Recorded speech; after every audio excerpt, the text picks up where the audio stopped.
Les tiroirs de Roula présentent pour le meilleur ou pour le pire. Je suis amoureux. Histoire inspirée du Liban de l'après-guerre civile. Destin de femme. Récit original écrit et produit par Roula Hage. Bonne écoute. Malgré les drames que j'ai traversés, je me prépare désormais à mon mariage. Pour moi, c'est comme une lumière au bout d'un tunnel. Un tunnel dont je ne suis pas encore sortie, mais dans lequel l'amour et la foi m'offrent l'espoir d'en voir le bout. Cela fait 8 mois et 3 jours que ma mère est partie, laissant derrière elle un vide profond et une douleur qui m'accompagne partout, et que je ressens dans le regard de ma sœur et de mon frère. Le jour de l'enterrement, mon père réapparaît. Ce moment me blesse encore davantage. Il n'a pas été auprès de maman durant sa maladie, ou si peu. Pourquoi est-il là maintenant ? Est-ce la pression sociale, la culpabilité, l'amour ou simplement le regret ? Il me promet de tout quitter pour rentrer à la maison, de prendre la relève. Mais comment croire ces promesses quand l'absence a été si longue ? Mon père travaille à l'étranger depuis que nous étions enfants. Il avait accepté un contrat avantageux au début de la guerre, quand les opportunités au Liban étaient rares. Le but était de mieux nous élever, de subvenir à tous nos besoins et surtout de nous assurer une excellente éducation. Il nous appelait 2 fois par semaine, rentrait 1 fois par mois. Puis, peu à peu, ces appels se sont espacés, ces visites encore plus, et au cours des 2 dernières années, ils sont devenus inexistants. Même durant les moments difficiles de la guerre, il ne prenait pas la peine d'avoir de nos nouvelles. Ma sœur et mon frère ne veulent même pas s'approcher de lui. Il a été si dur, si froid, si inhumain. Impossible de lui pardonner. Comment a-t-il pu nous ignorer alors que nous avions le plus besoin de lui ? Impossible de le défendre. Mais là, devant le cercueil de ma mère, malgré tout, je lui donne une ultime chance. Il rentre quelques jours plus tard, règle toutes les factures en suspens, paie les frais de l'école et de l'université, et nous ramène de nombreux cadeaux pour montrer sa bienveillance. Mais 1 mois plus tard, son masque de philanthrope tombe soudainement. Il avoue qu'il est ruiné et que cela fait plus de 6 mois qu'il avait perdu son travail à l'étranger. Il me promet de retrouver un emploi et me supplie de patienter encore un peu. Pourtant, il me demande de l'argent chaque jour, qu'il fait disparaître, je ne sais pas comment, je ne sais pas où. Un soir, il ne rentre pas. Je m'inquiète. J'appelle 2 de ses amis, puis mes tantes. Personne ne sait où il se trouve. J'appelle les hôpitaux, la Croix-Rouge, rien non plus. Le surlendemain, il rentre comme si de rien n'était et me demande encore de l'argent. J'explose de rage et lui exige des explications. Il marmonne des propos confus, rien de convaincant. Puis, par un hasard cruel, ou plutôt par une intervention divine, je découvre le poteau rose.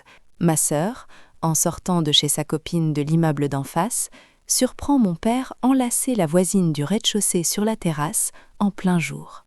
Il est toujours volage malgré tout, et il entretient sa maîtresse avec mon propre argent. En fait, quand il a disparu, ils étaient ensemble en week-end romantique dans un hôtel de montagne. En réalité, quand il était à l'étranger, il avait trompé ma mère à plusieurs reprises.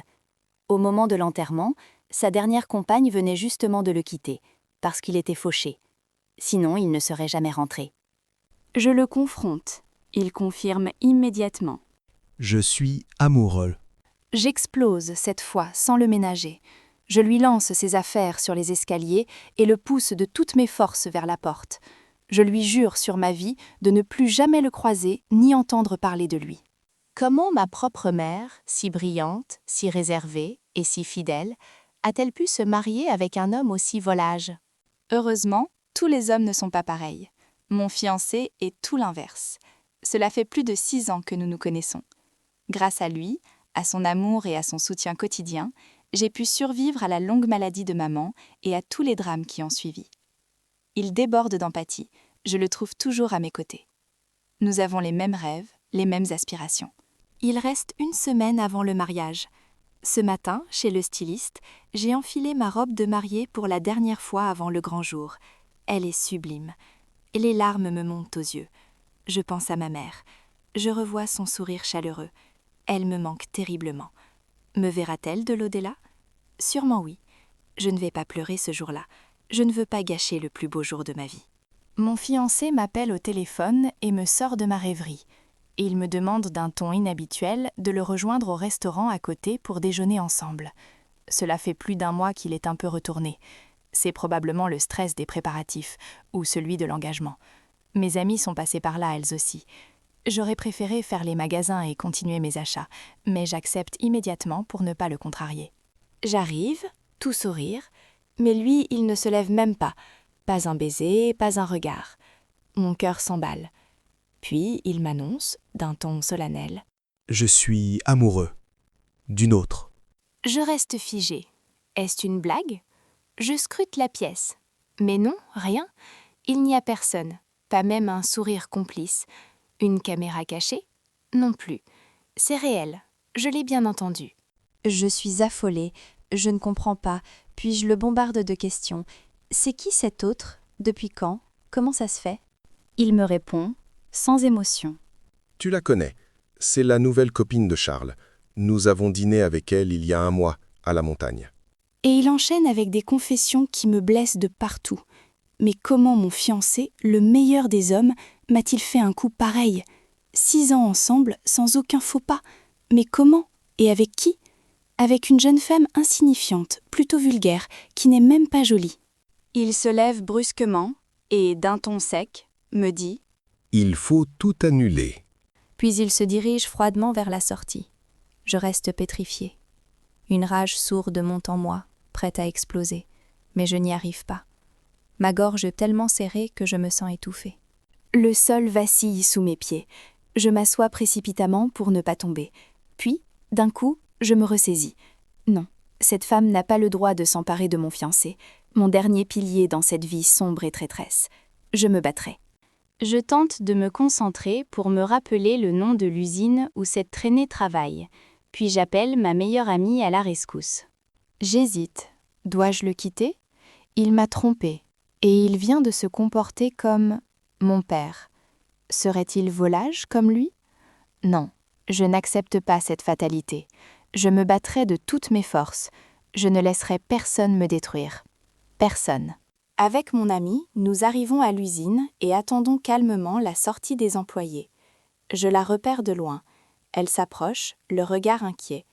Je lui souris pour la mettre en confiance, la présente à mon ami, puis, d'un geste fulgurant, je la tire par les cheveux et la menace à l'oreille. « Tu ne t'approches plus de mon fiancé, c'est clair ? Ou je tire encore plus ?» Elle répond d'une voix tremblante, mais avec une insolence glaciale. « Il est beaucoup plus heureux avec moi. Toi, t'es trop triste pour lui. Une misère. » Mon ami lui répond d'un ton assuré et brutal. « Et toi, tu seras la misère en personne si tu continues ton cirque. Ce que tu fais est abominable. Tu détruis un couple heureux qui se marie dans quelques jours. Regarde autour de toi. Le pays est plein d'hommes libres, plus beaux, plus jeunes et plus riches. Pourquoi lui, hein ? Pourquoi lui ?» Apeurée, elle se tait, puis nous promet de se retirer de la vie de mon fiancé. J'appelle sur le coup ma future belle-mère et je lui raconte absolument tout. Ainsi, tout rentre dans l'ordre, du moins en apparence. Une semaine plus tard, le jour J tant attendu. Mon cœur bat la chamade. Je descends de la voiture blanche décorée élégamment.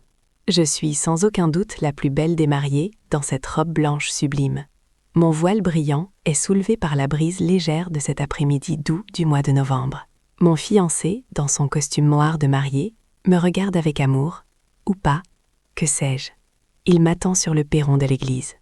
Dans quelques minutes, je m'unis à lui pour la vie, pour le meilleur ou pour le pire, que sais-je. Merci de votre écoute. N'hésitez pas à partager vos impressions en commentaire et à vous abonner pour découvrir d'autres contes et histoires. À bientôt!